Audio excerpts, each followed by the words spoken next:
Welcome back, everybody, and we are going to talk about living the dot life. If you are making that transition from irons to optics, like on this XDM Elite OSP Tactical here, there are a lot of benefits about moving into a reflex sight, red dot, whatever you want to call it, on your pistol platform. Some of the benefits are going to be increased accuracy, especially at longer distances. Some of you may or may not know this thing can shoot a lot further than most people think you can. The holdback is generally going to be skill level and sights.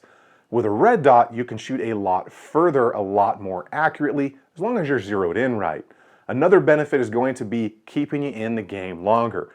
As we all age, or if you have eye issues, something like a red dot is going to keep you in your favorite sport longer than if you had to just continue using iron sights, because at some point, all of our eyes begin to age. Another huge benefit is staying target or threat focused. Now we can get a real clear picture of what our target is, what's beyond it, what's left to right of it, because instead of focusing on that front sight, we are hard focused on that target now. Now, how do we make this transition? Because it's not just as easy as screwing this thing on your gun and going out there and thinking you're good to go. And just to show you an example, here's a drill that I ran with this XDM here after putting this optic on, where you can clearly see me slow down, change my focus point, and then have to speed back up because I didn't stay target focused.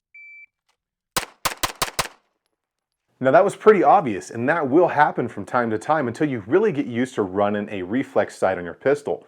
There are a couple of things I'd like to share with you guys that helped me that may help you make that transition if you're looking to get into a dot on your pistol. I do suggest doing all of these at home, dry fire, in safe conditions until you really kind of get used to looking at that red dot on a target, and then you can go out and spend some money on that ammo out on the range. Now, one of the first steps, and I will roll in an example here, is aim small, miss small. And what I mean by that is find the smallest thing you can on your target and really zero in and focus on that as hard as you can.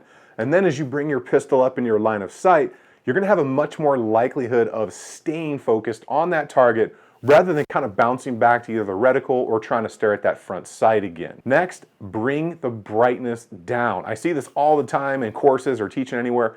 People have the brightness setting cranked way up to the max. Even if you're in the sunlight, you just don't need it that bright. What that's gonna do is it's gonna flare out in that glass housing. It's gonna look reflective, and it's gonna catch your eye and not allow you to really focus through the glass in that optic onto your target. And next, practice dry fire transitions. You may laugh, but I do this right in my house. I have a B8 target on my closet door, and up on a shelf I have a couple of figurines. And what I do is I just practice doing a ready up drill and then find my next target and transition to it. What that allows you to do is begin working and training your body and your eye to not only find another target quickly, but transition to it quickly and keep target focused. And something I see people do all the time is endlessly stare. That's not gonna do you any good. Sometimes you just need to put it down, walk away, and look at something else. If you sit there and just continually look through this and your eye is bouncing back and forth between the sight, the reticle, and the target, you're just gonna get worn out, you're gonna get frustrated. Sometimes it's better just to put it down and walk away. And finally, doing some of those ready up drills for dry fire practice. Now, ready up drill is merely either coming from the holster or the low ready, coming straight up onto your target. At that point, you're going to be able to quickly identify if your eye is focusing through or at the optic itself. Once you get to the point where you can look through that optic, dot on target, and stay target focused, begin to keep it up there longer and longer to really train your eye to stay focused on the target. Once you feel good about that stuff, of course, hit the range. Now, speaking of that, let's talk about this XDM OSP Elite Tactical XDM here. This thing has that new meta trigger, the suppressor height sights, ability for an optic, interchangeable mag wells, and of course that rail for your chosen light. This thing is a tack driver out on the range.